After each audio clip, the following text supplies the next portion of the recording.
I just got done rereading a classic work of poetry. I just read for the second time in my life the Rubáiyát of Omar Khayyam by Edward Fitzgerald. And I really loved it way more on this second read, as so often happens with classic works that I give a second try.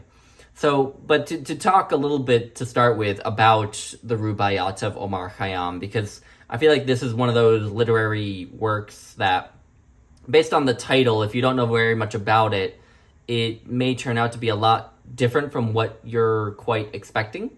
So the Rubáiyát of Omar Khayyam was first published in 1859, and they are English versions by a poet named Edward Fitzgerald, who was a Victorian poet, a contemporary of Alfred Lord Tennyson, among others.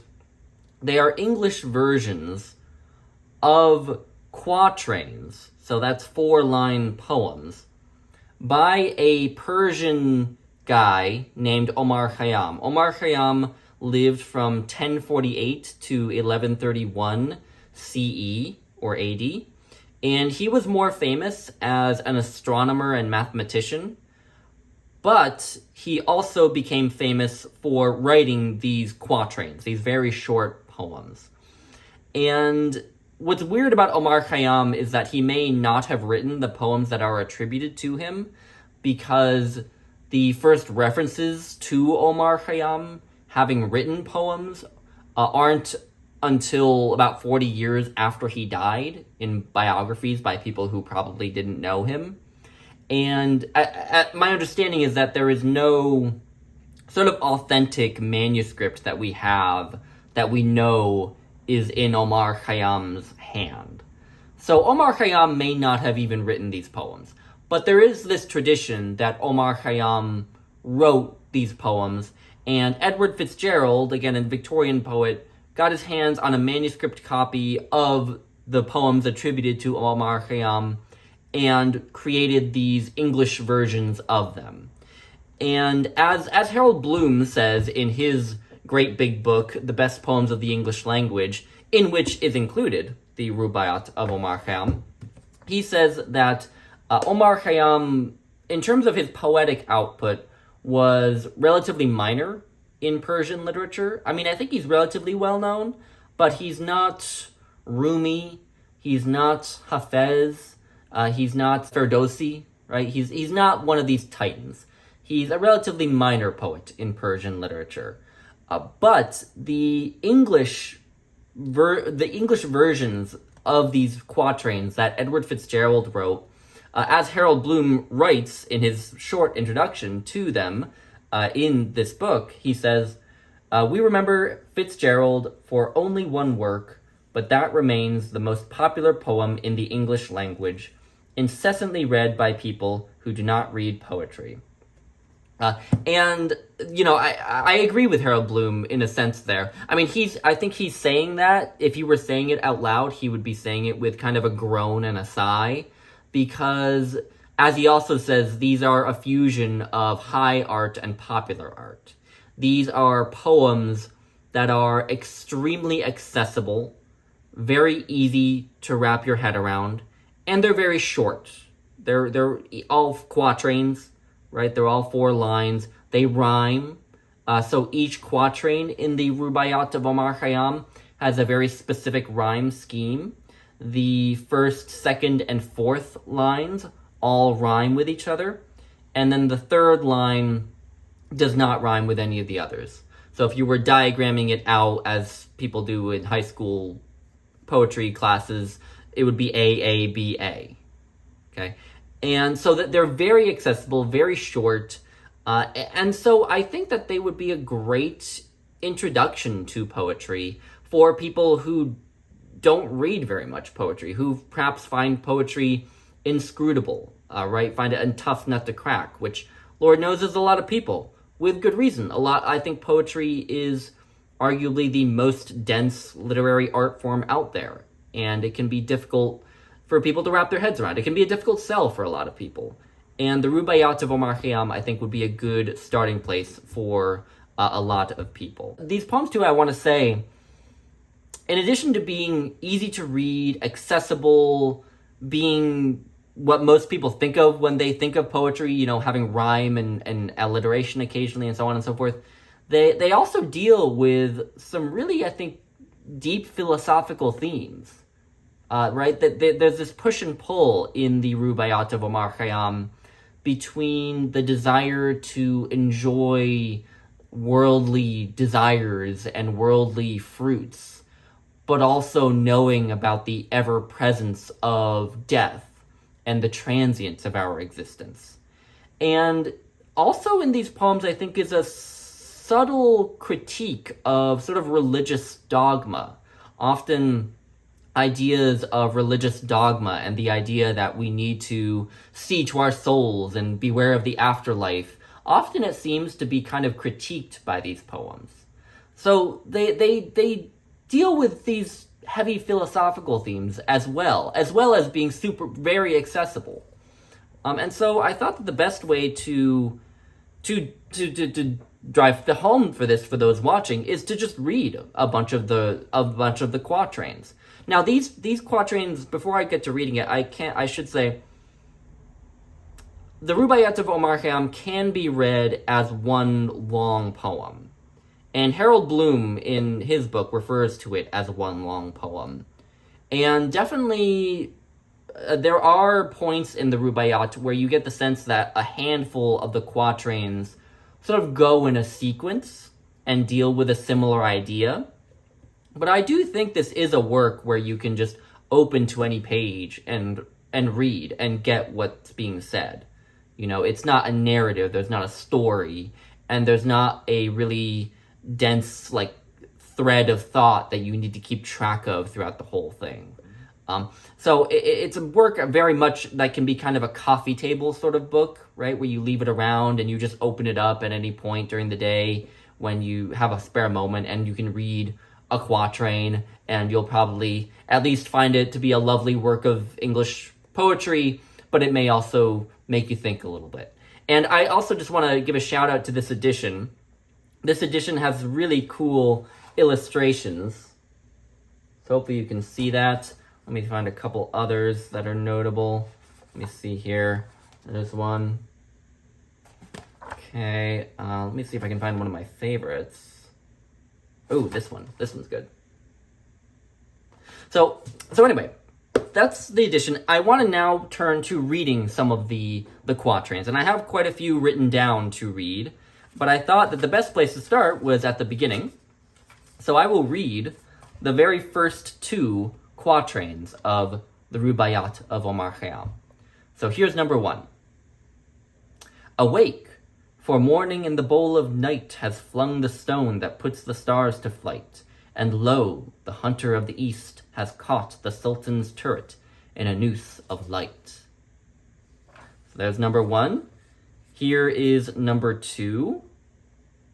Dreaming when dawn's left hand was in the sky, I heard a voice within the tavern cry, awake, my little ones, and fill the cup before life's liquor in its cup be dry. And so you can see that sort of carpe diem-esque kind of attitude, right? Go and enjoy life while it's here because it's not going to last long, right? All right, skipping forward. So the edition here numbers these with Roman numerals, so I may start to lose track of what specific number I'm on, but I'm skipping ahead to number 14 in the Rubáiyát, okay? So here's number 14.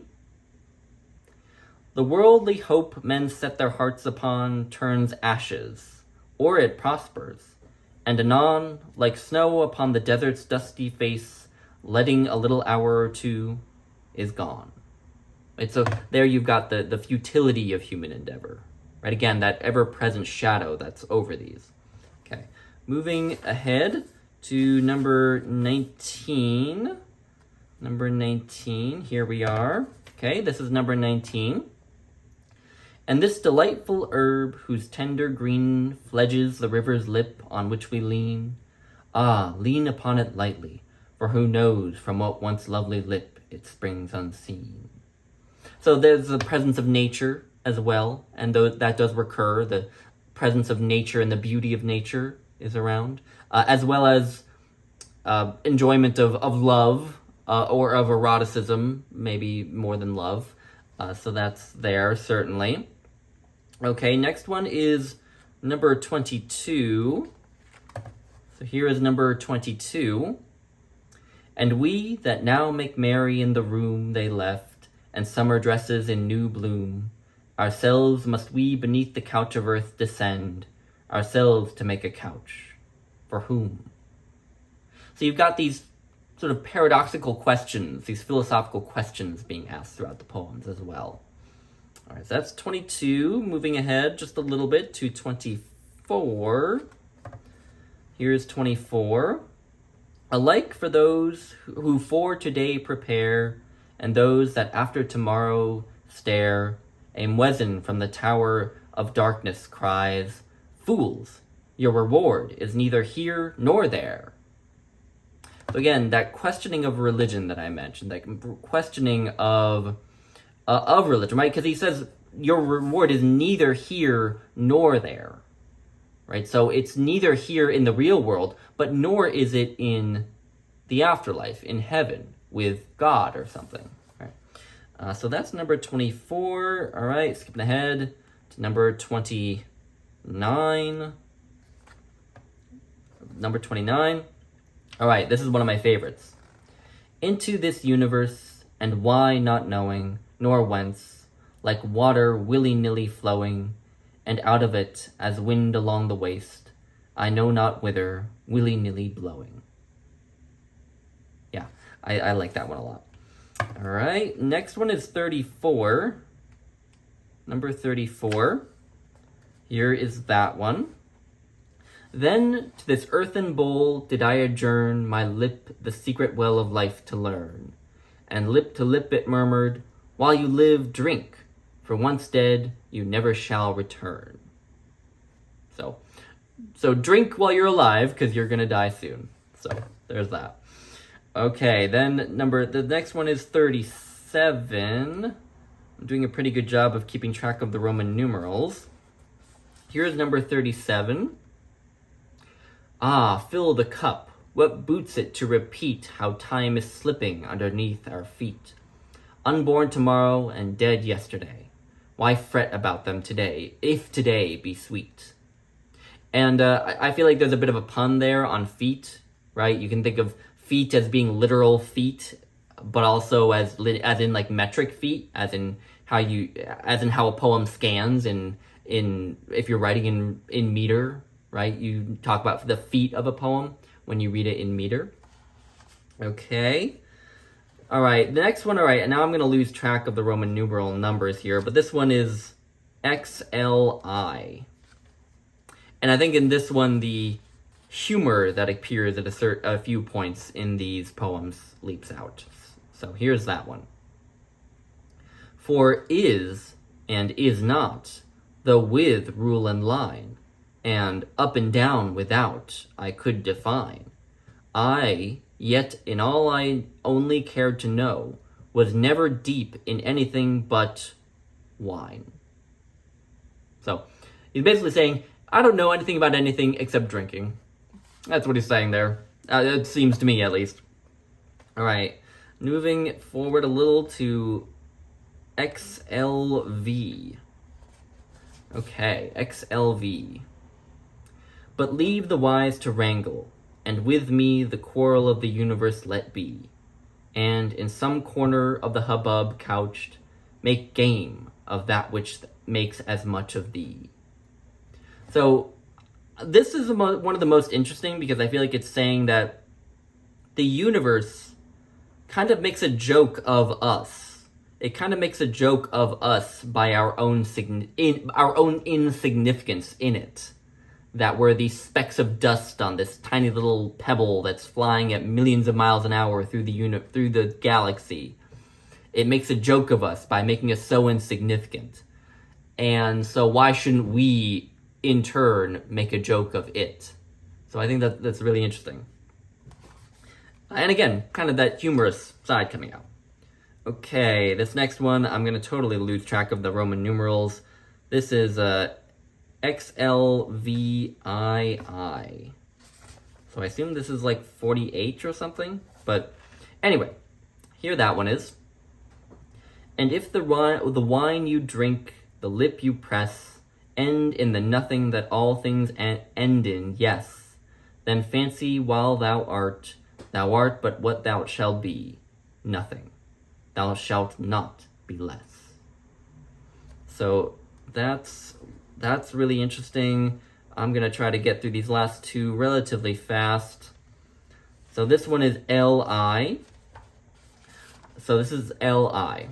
The moving finger writes, and having writ, moves on.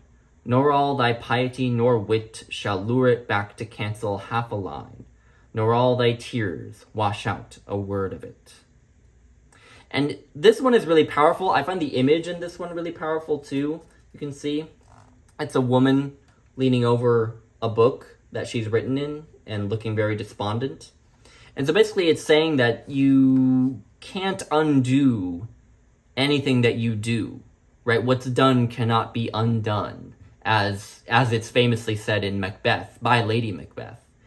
And yeah, I think it's really interesting. It reminds me a little bit, too, of Shakespeare's Sonnet 18, where he kind of says that even if he and his lover disappear, at least his lines will survive, right? But this is a bit of a different take, right? The idea here is that anything you write, you can't undo.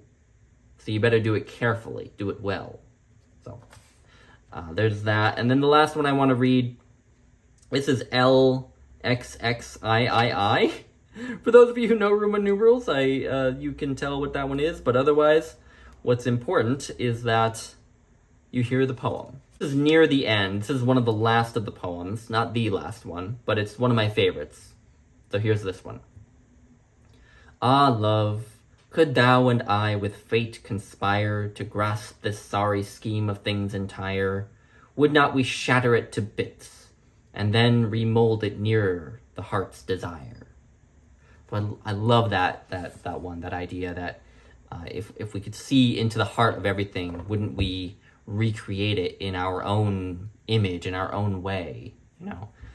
So anyway, highly recommend the Rubáiyát of Omar Khayyam. Again, very accessible for non-poetry readers. Maybe it'll get you into poetry, maybe it won't, but even if it doesn't get you to read more poetry, you will not have regretted reading this, I don't think. So I'll leave it at that. If you have read the Rubáiyát of Omar Khayyam, let me know your thoughts. Love to hear. And I will leave it at that and talk to you all again soon. Bye.